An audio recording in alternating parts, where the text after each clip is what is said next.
sounds good. It's average. It's good. Yeah, I think that Casey would stop missing music cues if you said battle before each comedian. It's like battle, go.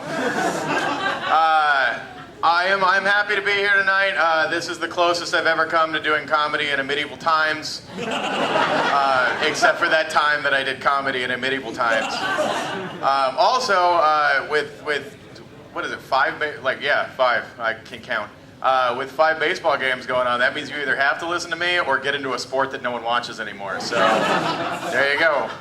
I am happy to be here. It's Friday. I had a long week at work. I actually have a new job, and it's kind of the dream job. I am officially sponsored to play video games now for a living. Yeah. Thank you very much.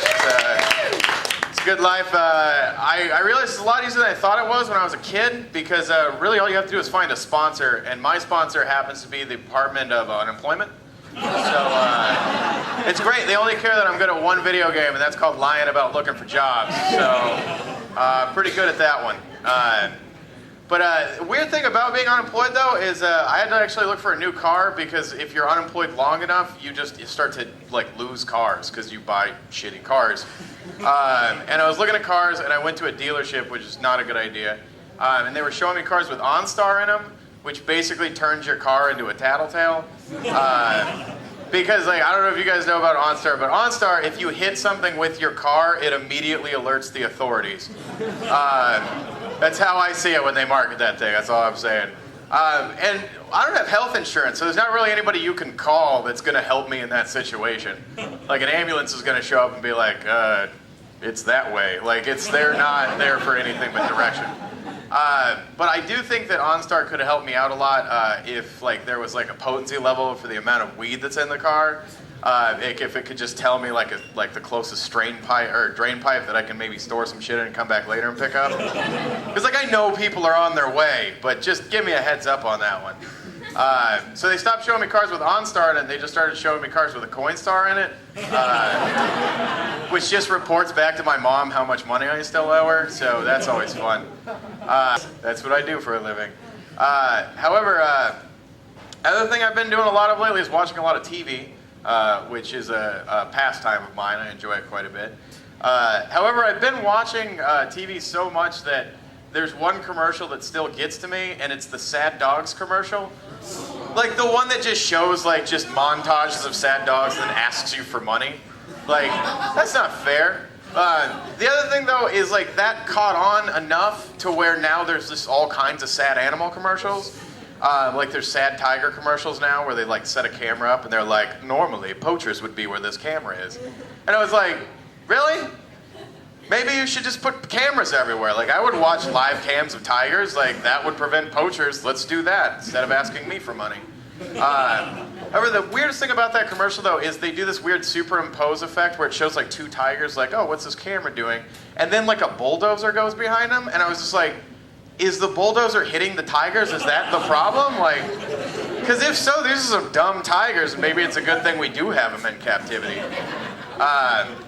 But I did see something the other day, speaking of sad dogs. I got to see a dog wearing a shirt, which is my favorite kind of dog. Because I don't really like to meet people, but I will meet strange dogs, where it's just kind of hey, what's going on? In a second, ma'am. I gotta hang out with this fluffy little monster here for a second. But so I'm meeting a dog the other day, and he's wearing a shirt. Got to stop and talk to those ones. And I was like, oh my God, you got a shirt on? That's rad. And the lady is because I don't know her name, I didn't stop to ask. The lady goes, it's not a shirt, it's a compression shirt. My dog has diabetes. Where is the sad dog commercial for the dog with diabetes? Because that means somewhere in the world, I'm not feeding dogs cheeseburgers, but it's happening somewhere. That's basically what that says to me.